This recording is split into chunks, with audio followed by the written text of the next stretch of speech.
Hey, I'm back again, YouTube. It's Chris Glides, and for the 23 Harley-Davidson CVO Road Glide, I am going to be installing this Screamin Eagle tuner. I know I didn't have good luck with it in the past on the Road Glide 3, but I'm going to give it another chance because I did enjoy some of the features that it has to offer.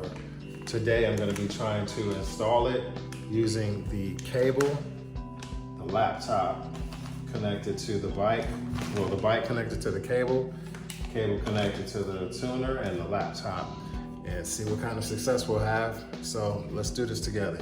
It's by the numbers. So the first thing you're gonna have to do is remove your saddlebag from the clutch side of the bike, and that way you can take off or remove your side panel.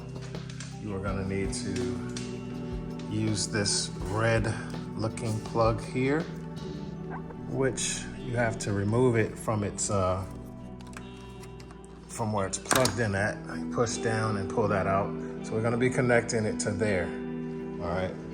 So first thing, I have my laptop on. It identified that there is an update that needed to be installed. So it's updating and downloading the install information for the newest, latest and greatest update. So I have the newest cable. There's the part number there, 41001142. And it's got the date on there and the price. So you can see what the price is, $79.95 for the cord. This is a brand new Screamin Eagle performance tuner, the Bluetooth one. And it is unopened. So I'm gonna have to open that, and then that makes it so it's not returnable. These tuners are only made for one bike at a time as usual. And I'm plugged into a power source, and I also have a plug for my phone to ensure my phone doesn't die, which the battery's fully charged. My cell phone is also fully updated to all the newest iOS updates. All right, so we'll get going in a second here. It is just installing more of the new information and updates, so we'll give it a few minutes. So first things first, you're gonna connect your cables to your motorcycle right there. You're gonna put the tuner on the bottom, and you're gonna connect it to the computer. The bike's on, and at that point, you're gonna open up your program for your Screamin Eagle. After everything is updated, hit connect to device, and we're gonna connect the BCI. All right, it's located it. Start pairing, turn the key to on position with the engine off, okay. And select the device.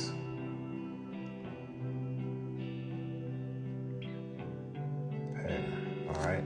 So now it's connected to the BCI, which is the tuner. A newer version of the BCI software is available. You must reprogram the BCI for the latest update.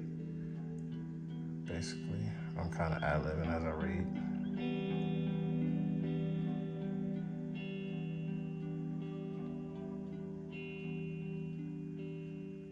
So since this has been sitting on the shelf, of course, you know, they're gonna have some updates, and that's what it's doing.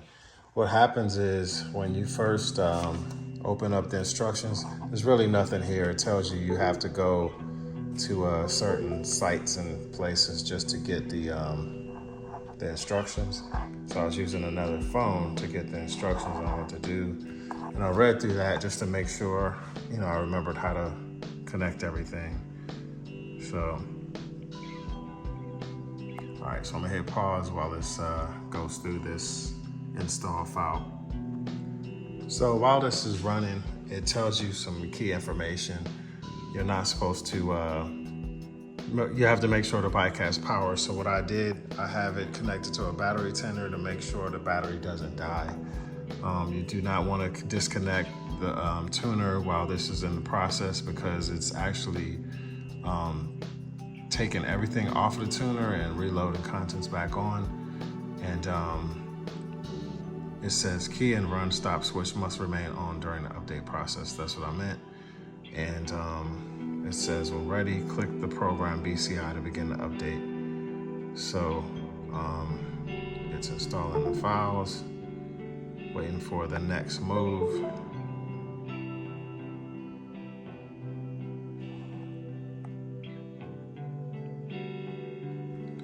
All right, so this is the next message you get. BCI reprogramming successful. I'm gonna hit OK. Just, you know, you gotta be, all right, so that's telling me that the motorcycle is successfully connected. All right, so now, the next thing we wanna do is we want to tune the bike. So,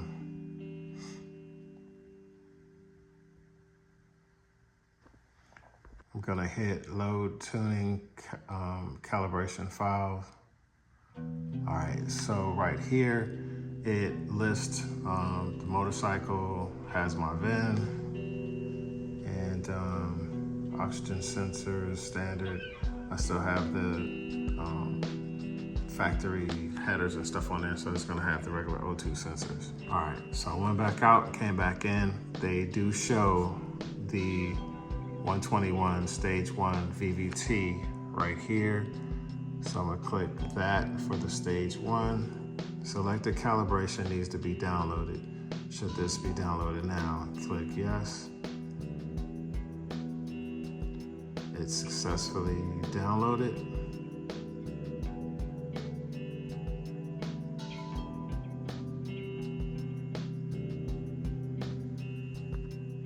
Gonna hit open.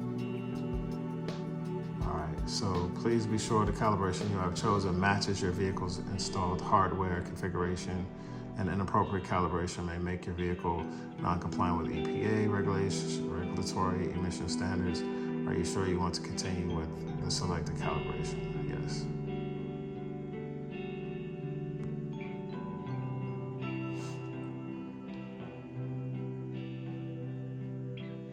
All right, so as you can see, you know, this takes a little time and you have to just be patient.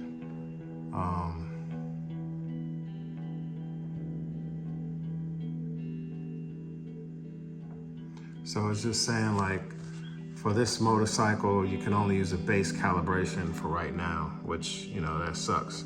But at least it has a base calibration. And so more calibrations are gonna be coming soon. All right, so that lists what they have. I'm gonna click program motorcycle.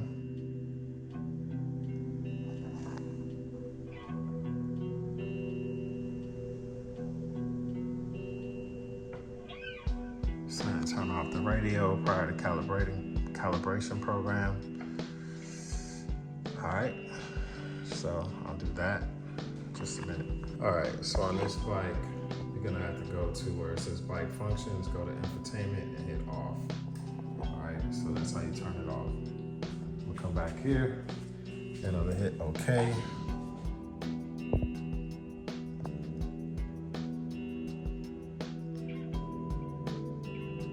Program motorcycle. All right, so what I like to do is kind of read this, so I'll be right back. So I read it, I'm gonna hit program motorcycle. All right, so basically giving the do not interrupt the program process. Motorcycle may be programmed with errors if you do. It is. All right, so it's saying update complete, 100%. Continue.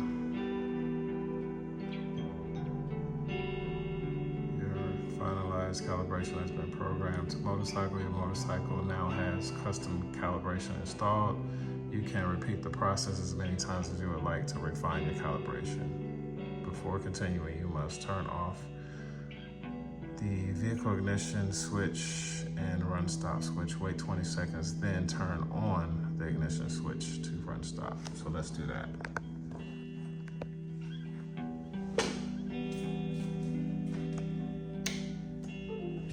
That's off, count to 20.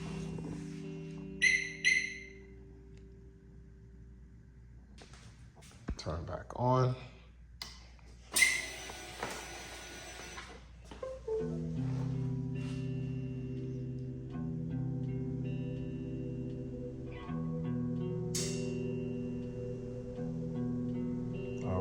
So continue. So there we have it. Looks like it worked. And so now I need to try and connect to my cell phone to be able to just work it through Bluetooth. And so that's a whole nother task. But it's not as confusing as hooking it up on the computer here. So that's pretty cool.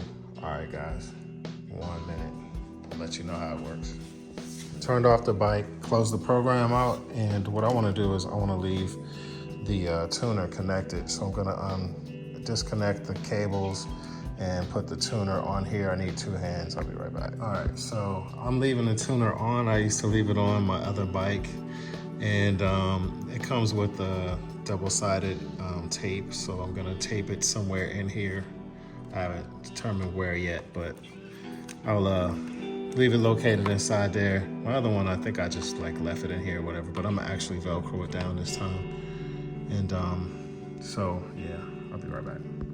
All right, so I was able to Velcro it right there, leaving the cables back in that area. So I'm gonna wipe down my bike a little bit and put the cover back on and then play with the Bluetooth function. All right, you guys, thanks for bearing with me. But so there was just a few things to know. So like, once you disconnect it from the computer, it was showing that when I tried to connect it through Bluetooth, it was showing on this phone that I'm recording with that it was already paired to another device. So if that's the case, like if it's already paired to another mobile, like when I sold my other bike, it was paired to this phone, so you have to unpair the phone. So where the device is there, there's no light on. So what you would do is you would turn the bike on, you'll see the light cut on, that gives it power. But within 5 seconds of the bike being on, you have to go from 0 to 100, crank it all the way. You know, of course the bike's off, so it's not gonna do nothing, but crank it 0 to 100 3 times within 5 seconds of the bike being on. And then it'll flash twice. And then you just wait, and basically it lets you know that the bike was unpaired from the mobile device that it was connected to. So now you can hook up a different mobile device. So if you guys have any questions, just hit me up in the comment box. This process is kind of confusing, but I mean, it's something you can figure out. So, but anyway, all right guys, I know this was a rough one to watch, but so I had the bike back all together. And one thing about those 6x9 speakers, when you put them in, the lids are a lot more heavy, and they just close a little different. And I don't know, it's just more weight, but it's just something to be aware of. This is what I'm speaking about. It puts a lot of weight and strain on there, so just kind of be careful with it. And then for this side, since the weight is pushed over, it connects easier, but for this side, it gets thrown back and it's just kind of off kilter. So something to keep in mind, that extra weight there.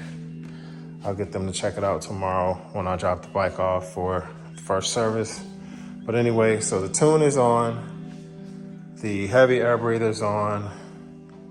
I put on the highway pegs, and